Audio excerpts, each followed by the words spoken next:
Welcome into a Ultimate Cavaliers show, Cavs and Coffee, Mikey McNuggets, Jason Lloyd coming at you 8 a.m. on a Wednesday morning. And Jason, I know most of the headlines in Cleveland are surrounding the coaching search for the Browns, John Harbaugh and his ties to Cleveland, but the Cavaliers have won another basketball game, this time defeating the Indiana Pacers 120-116 in a game that felt a lot closer than it should, and maybe even more importantly, is a game that many people did not get to see the ending to because of FanDuel Sports not paying their bills on time. You fall into that category, but when you're watching on an illegal stream, sometimes it doesn't matter who pays their bills. Because I had the Pacers broadcast, and I thought their announcers were doing pretty well. I'm not going to lie. Yeah, I didn't see the end of the game. I thought it was something with me, but I guess it was everyone. It was everybody. I was getting some texts asking if I had pulled the plug because it wasn't looking good, but when the stream went out, the Cavs had taken the lead and were, I don't want to say in control, but significantly more in control than they were earlier in the game when it was a little dicey for a while, Jason. The Cavs didn't take a real lead till midway through the fourth quarter, really more early in the fourth quarter. Jared Allen was up the line, got a steal, went down, dunked it home to give them, I believe it was 98-97 or 99-98, whatever it was, a one-point lead. In that fourth quarter, they held Indiana scoreless for a stretch of over 4 minutes. That's when Cleveland built up their sizable lead that they held on to. Darius Garland was really good down the stretch, making the right reads, whether it was shooting, making shots, and/or passing and dumping it off to the bigs. And when you look at the final box score, there's a lot of contributions from a lot of different guys, and that is a very positive sign for Cleveland, considering games that Donovan Mitchell hasn't played this year have not gone very well for them. I could be wrong. Is this their first win without Don this season, Jason? I should have looked that up before we came on. I can't think of another one, but that doesn't mean it's not. But there's not one coming to mind. Yeah, I'm not 100% sure on that. I'll look it up. We'll get that answer for you by the end of the show. But all in all, Jason, the kind of big takeaway I take from this is this was, and I'm not giving Bull credit. Do not take this as me giving Bull credit. Bull doesn't know ball, but credit. When Bull says the first three quarters don't matter, it's only the final 6 minutes. Well, this was a perfect example of a game yesterday that one team turned it up, one it actually mattered and proved they were a much better team than the other team. And that's kind of what transpired on the court last night. The Cavs were going back and forth with the Pacers. Indy had landed more jabs, more significant strikes in the first 40 minutes of the game. In the final 8, Cleveland came back, took the lead, and proved that they're the better team. So this was your prototypical Wednesday night or regular season, Tuesday night or regular season basketball game in the NBA. And it went basically how I would have told anyone who asked me about it, exactly how it would have went. Cavs won at Miami without him in November. Okay. Remember that back-to-back, both 2 games in Miami. Good call. The second one, I just looked it up. I don't remember that. I just looked it up. Cavs are bored. This is a team that is playing like they're playing like they've accomplished more than what they have when I watch them play. And I was watching some of the game last night. We were trying to take down a 12-foot Christmas tree last night. It's miserable. I hate the holidays because I hate putting this tree up and I hate pulling it down.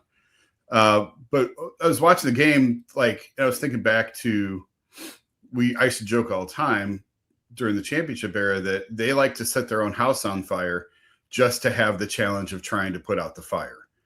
But that's the team that won a championship and had the best player in the league on their team. This team has none of that. So they really don't have they don't have the accomplishments to be playing the way that they're playing, but they're playing that way anyway. Mm-hmm. So that's a little troubling to me.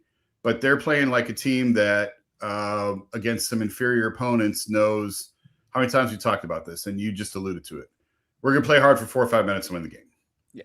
And it's dangerous to play that way because, frankly, you aren't good enough to play that way and consistently win, even against bad teams.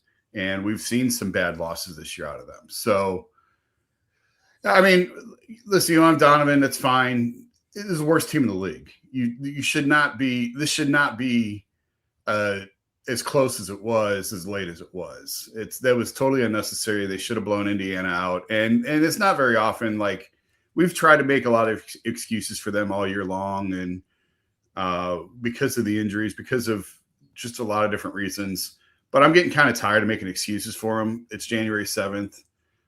It's time to start playing like a team who believes they can win a championship. And right now that's not them.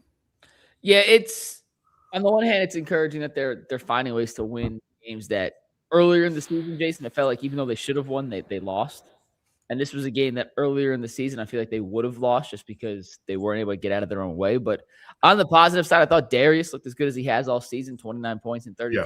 14 and 23 from the floor, 6 assists, no turnovers, including a couple really good decisions down the stretch to get clutch bucket after clutch bucket when Cleveland needed it. And last year, Darius was the most efficient, high-volume clutch player in the NBA. And we've talked about how, in my opinion, he should have been the NBA's clutch player of the year. We went over all the numbers, why he was more clutch than Brunson, why he was more clutch than Anthony Edwards. Jokic was the only one, in my opinion, who had a very reasonable case to make against Darius, considering the amount of clutch situations and the efficiency Darius put up in those situations. But this was the best Darius, in my opinion, has basically looked. And to do that without Donovan, I don't want to say is telling, but he's a guy that I think, despite what all the analytics say, is best with the ball in his hands, right? And part of the reason they got Donovan, and Jason, you detailed this very well in a couple of different articles, was the Cavs believed, and still do believe to this moment, that Darius can play off ball and Donovan can play off ball, and those two can share the point guard proverbial duties and both play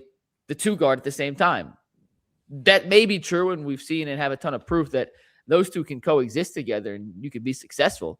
But Darius is best with the ball in his hands because he's an absolute magician when he's healthy at creating offense for himself and others. And I thought Darius last night put on as good a performance as we've seen from him all season. And in the big picture, take out just this game and look big picture for the Cavs this season to have any chance of reaching their ultimate goal, Darius has to be healthy and Darius has to play like he did last night, 5 nights a week, 4 nights a week, whatever the playoff schedule compounds. And then lastly, Jared Allen closed the game again last night, Jason. He grabbed the game-winning or game-sealing defensive rebound. It's now 2 of the last 3 games, if my memory is correct, that Jared is closed, and part of that is due to injuries. Who hasn't been available.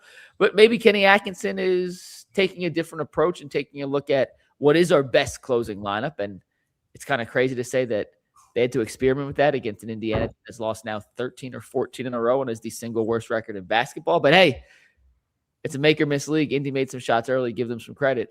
Cavaliers missed some shots early, made them late when it really mattered. But those were the 2 kind of takeaways. Darius was really good, and Jarrett was also very good last night and had some crucial plays down the stretch. I just noticed DeAndre Hunter had 5 turnovers. I didn't think he played well during the game, but I didn't realize he had 5 turnovers until I just pulled up the box score and looked real quick. I don't know. I'm kind of tired of talking about DeAndre, but it's just been a real disappointment. I haven't seen the player that they got last year at trade. I thought with a full offseason and everything else, it would be a better fit. Hasn't been great. Mobley was okay last night. He's fine. Real quick on Mobley. Yeah. I wanted to pull some clips. I didn't have time this morning. Maybe I'll do this tomorrow.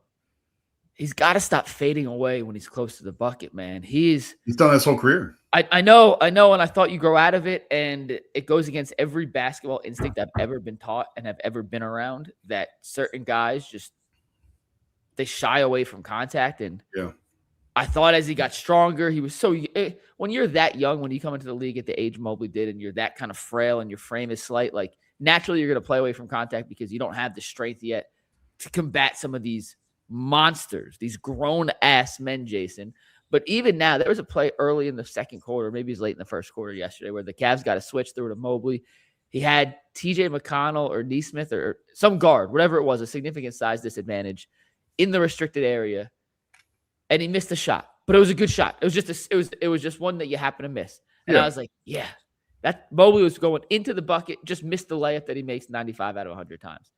The next 6 or 7 times he got the ball down near the paint, I don't know if it was related to that first play because he missed, so he tried to adjust, but he's fading away from everything, man. And it just makes the shot more difficult for himself. That's why he doesn't draw as many fouls as he could. And I'm going to have to go together and put a little compilation together. But like, it started to get to the point where I am seriously worried that is a habit he will never break. I mean, what year is this? What year is this for him? 5. I don't know. He kind of is who he is. He took a big leap last year. He's a phenomenal player. He's a terrific player. I don't know if he's ever going to be a top 5, 6, 7, 8 player in this league consistently. But he's a great player. I would be interested. In your mind, how do you teach somebody to do that? I don't want to use a word that has a negative connotation, but essentially you have to bully him into doing it. Like, there are consequences. All right, so let me give you an example. Shout out to my guy Bilali. He was a senior my freshman year at Emerson, right? Mm-hmm. And he was the king, the first person I've ever seen who could turn a 1-foot layup into a 9-foot jump shot. Where he was a power forward, super athletic, had a vertical leap that was absurd. Yeah. And he would catch the ball in the paint, but he was scared to finish. And it's scared after he was not confident himself to finish with other guys trying to block his shot. So he would fade away, and he jumped so high he could fade away, and he wasn't particularly good at it. And Jim O'Brien, who coached at Ohio State, who I think to this day is the best Division III coach in the history of the world, because if you can take Ohio State to the Final Four, you sure as hell can coach some D3 guys. Basically stood there dumbfounded after the first 2 weeks of practice, like, Bilali, what the are you doing? What the and I'm not going to use the word. And he's like, I have never seen a player turn a 1-foot shot into an 8-foot shot more. Like, sometimes you have to, right? If Wemby's standing in front of you, yeah, you're not going up straight. Yeah. But Bilali was 6'4". Like, Bilali, you can go do this, man. And Bilali, by the way, he's not playing basketball professionally. He's turned into a movie director and film person in Brooklyn. He's killing it. So shout out to Bilali. Great dude. Wow. But essentially, we would run these drills, and it didn't work, for the record. That's why I'm saying you got to bully him into it. He got better at it, but didn't fully cure this. He would stand. We would run this drill where we'd feed the ball to Bilali on both blocks, and Coach Curley, who's now the head coach at Emerson, he played in the NBA. He's 6'10", big ass dude, would have like a pool stick and stand behind him so he could not turn into you, and would whack the shit out of him with a pool stick, and would force it And did Bilali get better at it? Yes. But then in game situations when you don't have a 6'10", 280-pound guy whacking you with a pool stick, he would still kind of fade away. So, like, there are drills that you can kind of do to mentally rewire how a person thinks, but a lot of it's instinct. And if you don't I truly believe, if you don't kind of grow up, and when your game develops in a situation where you are forced to play through contact and finish through contact, you're going to kind of just always be adverse to it. And I thought Mobley, because when you go back and watch his USC tape, he wasn't always fading away. It was more like situational fades and situational. I don't want to, but the more and more we watch Jason, we can't use that he's young and he's frail excuse anymore. Like, he's been in the league 5 years. He's put on some muscle. We've heard everyone from Kenny to Kobe to JB talk about the development he's put into his body. Yeah. I don't know if there's a surefire fix at this point. I don't. I'm hesitant to say he is who he is, but I think we're getting close to that. And I know they've tried to bring more physicality out of him. I mentioned this before. It's part of the reason Tristan was here. Tristan was here in a way to sort of light a fire under Evan and give him some tenaciousness, tenacity, whatever word you want to use. And I just think this is who he is. And again, it's a great player. He's a great player. He's a really, really, really, really, really second team All-NBA. All these criticisms are legit, but it's also the reality of, and it's we think you could be even better. It's the way that they're constructed that they just sort of need a little bit more out of him, fair or not, and very well may be unfair what we're asking, but life's not fair. No, you know what? I'm sick of saying that, Jason. Sorry to cut you off. No, go ahead. We said we needed more from Myles Garrett, and I know 2 different sports. Guess what Myles Garrett did this year? Gave us more. Yeah. And Myles had won a DPOY. He won the best player at his position group, or not just defensive end, the best defensive player. And we said there's more to your game, Myles. We know there is. Evan won DPOY in his own right, was a second-team All-NBA member last year, and deservedly so. And I still think there's more to his game. Now, Myles found a way to get it out of him. Myles, it took him 8 years or 7 years, but it took Myles a longer time than a lot of us thought to get to that peak version of Myles. I don't know. Well, to your point, I just looked it up, make sure I had it right. Myles is 30. Evan's 24. But by 30, you're on you're already headed on the wrong side of a lot of NBA careers, not all of them, but typically by 30, you are definitely who you are. Yeah, unless you're LeBron James and you could reinvent yourself 7 times. But yeah, all in all, Jason, it's a win. You take it. They're 20-17 now. They're 8-8 on the road.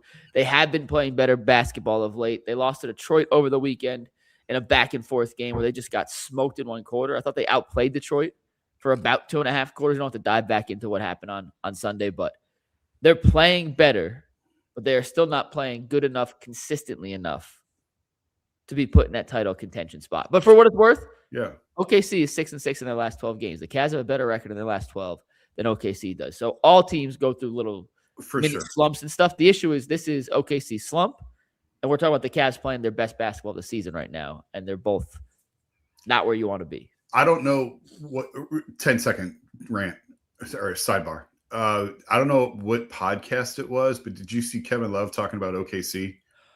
I saw. I have true story. I bookmarked it. I have not listened to it yet. I just saw a clip of it. He could not praise them more for what they've built there, and just he said like they're up 30 and they're sprinting back defensively.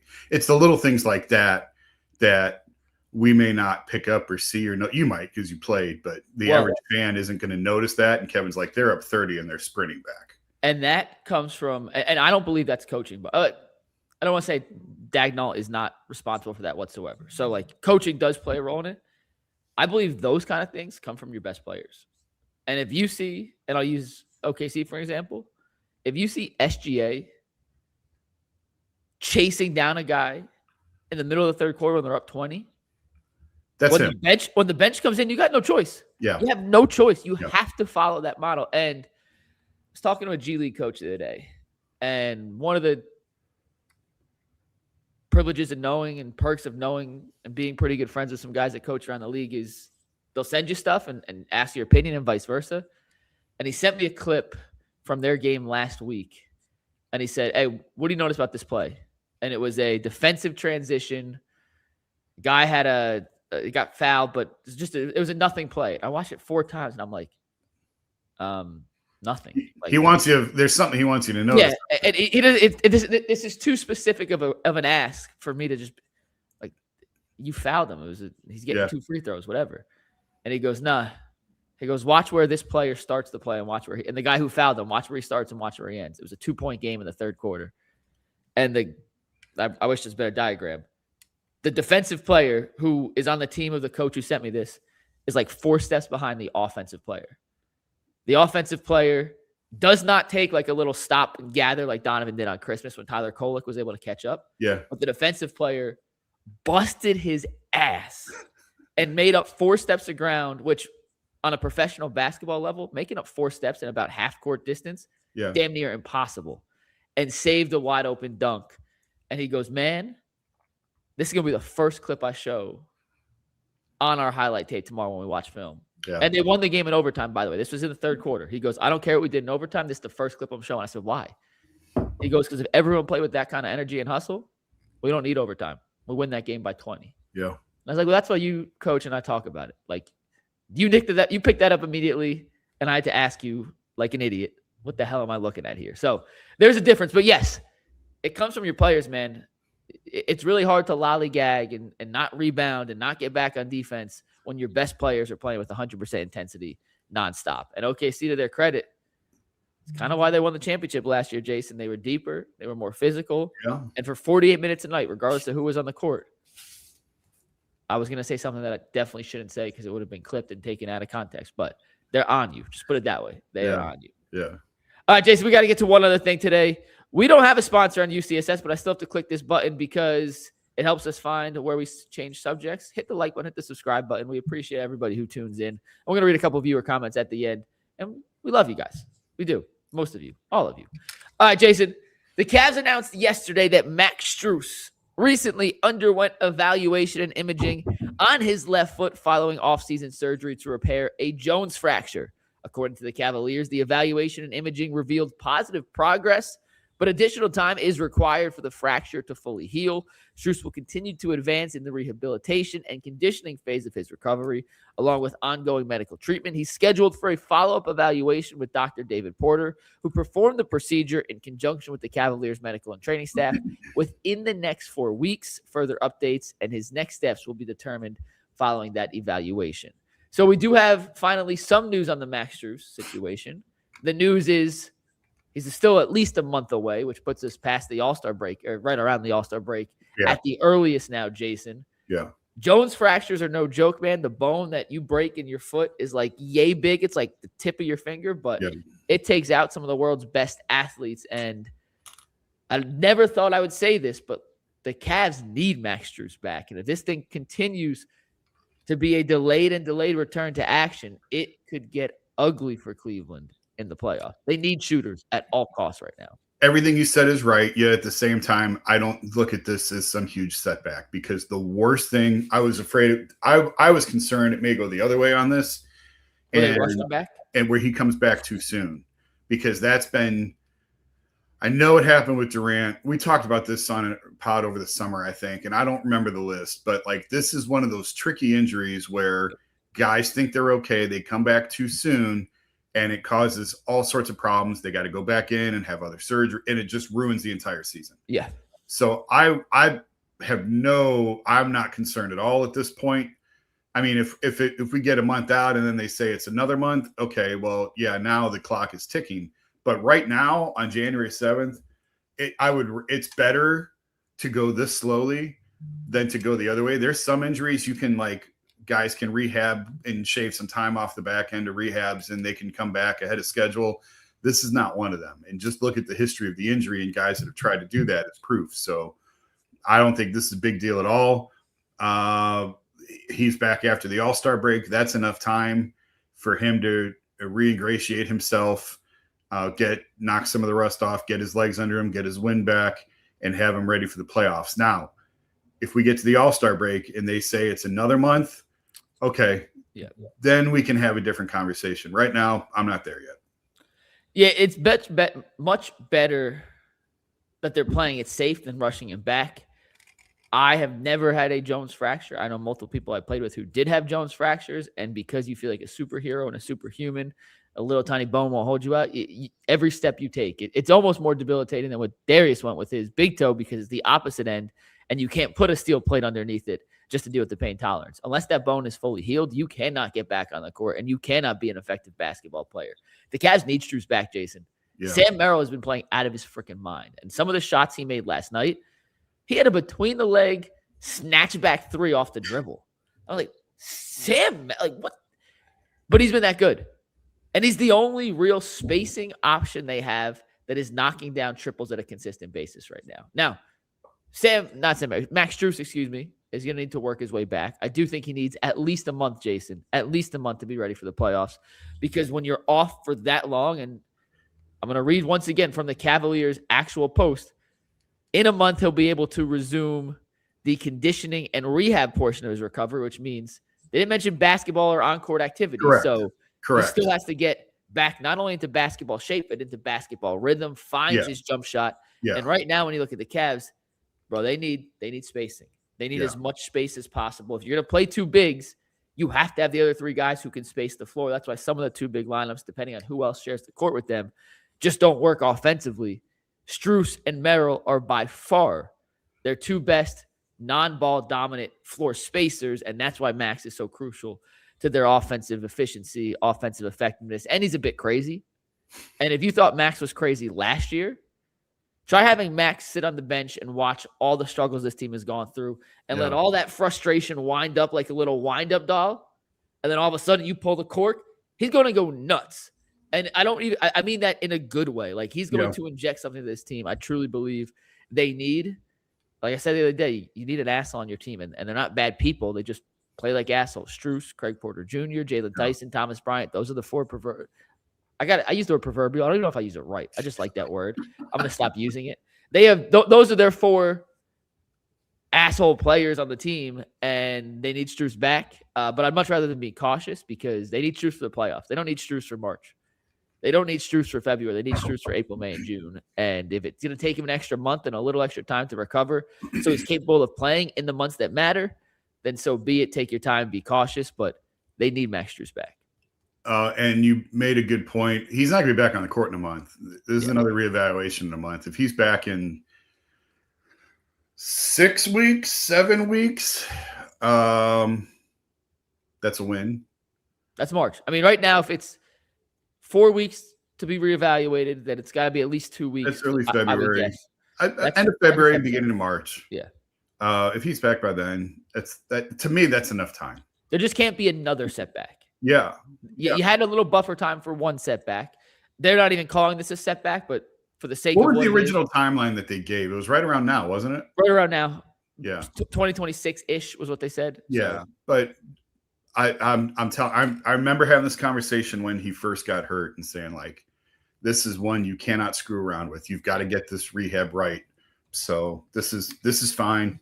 Yeah, if we're having this conversation a month from now and it's another month, there's concern, but not right now. All right, Jason, you want to get into some viewer comments here? We'll wrap up after that. Sure. Treehouse said, did the Pistons game remind us that this team is not turning the corner? I did not see 1 second. I was a little busy on Sunday, and I wanted to watch the game Monday and a little busy on Monday. So I did not see 1 second of that game. If you want to give a 30-second recap of it, if you watched it, go ahead. I didn't see any of it. I skimmed through the replay because they obviously played at the same time the Browns were playing, and we were focused on the Browns. They lost the second quarter by 19 points.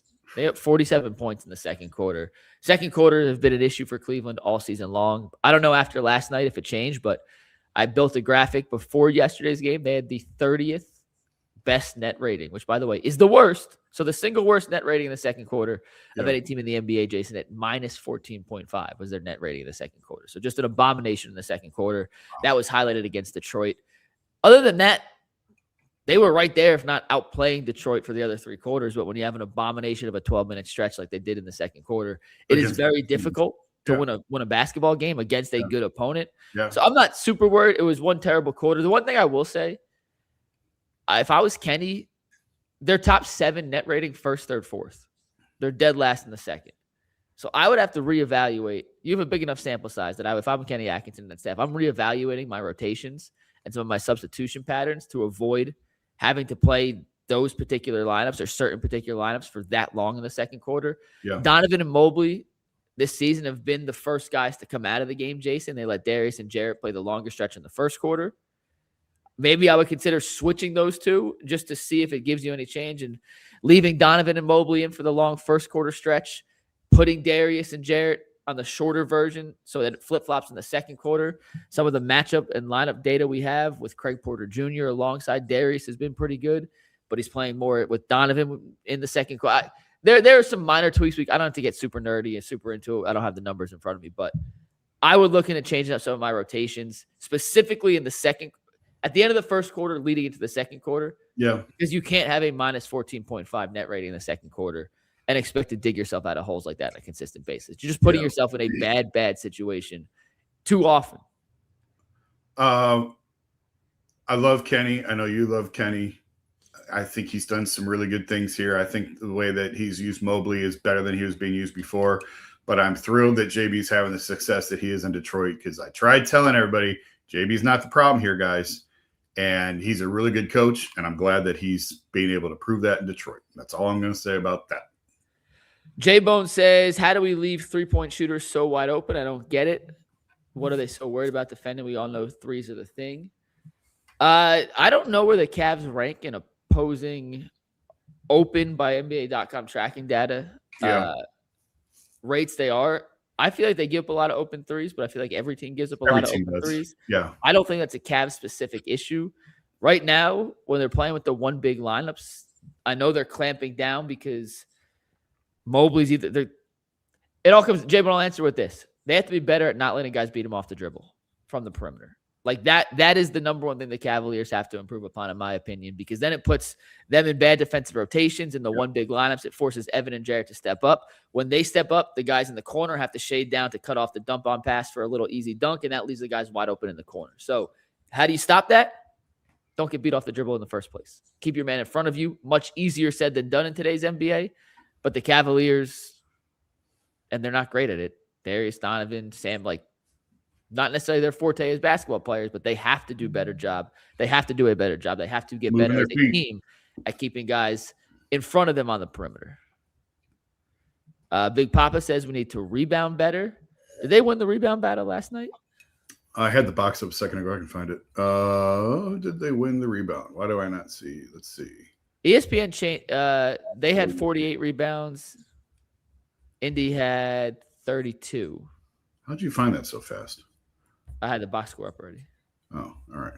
Yeah, they won the rebound battle by 16 last night, so that was not necessarily an issue. Not an issue last night. Let's see.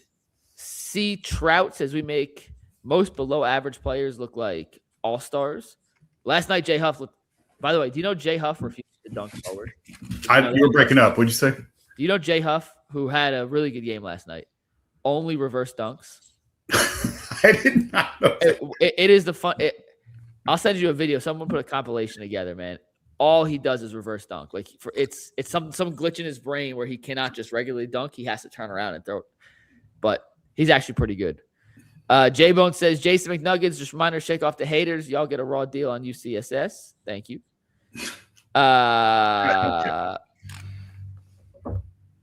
Treehouse says, are the Cavs asking Mobley to be great offensively? We want him to be aggressive. I don't care if he averages 15 a game. Look how Jalen Duren plays, 16, 17 game, 10 rebounds, but physical.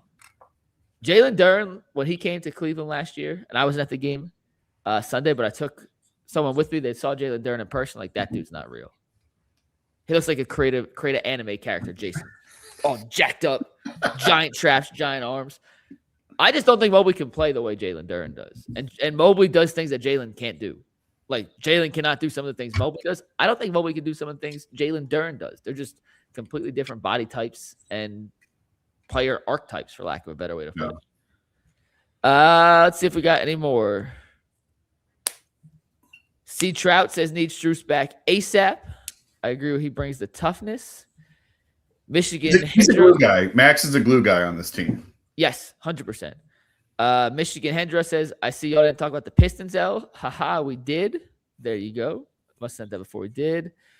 And last but not least, do we have anything else? Yada, yada, yada, yada. Chu Wong says keeping ball of the rotation is key.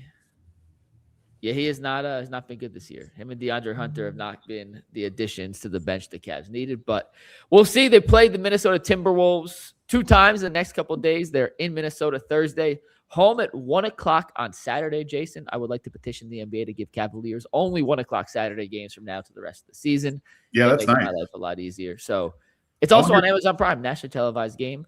So if you want to see Ant Edwards in Cleveland, the first real star to play in Cleveland this year from the Western Conference, because Wemby, Steph, and Jokic all missed the games here due to injury. Head over to Rocket Arena Saturday, 1 o'clock.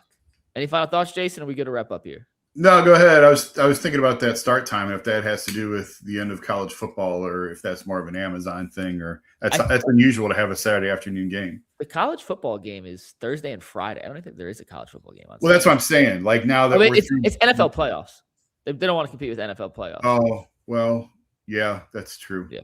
Yeah. Well, that's why it's at 1 o'clock. I'll be there. Jason may or may not be there, but we'll see you tomorrow. We'll see you actually in about 2.5 hours on UCSS. Until then, go Cavs. Peace.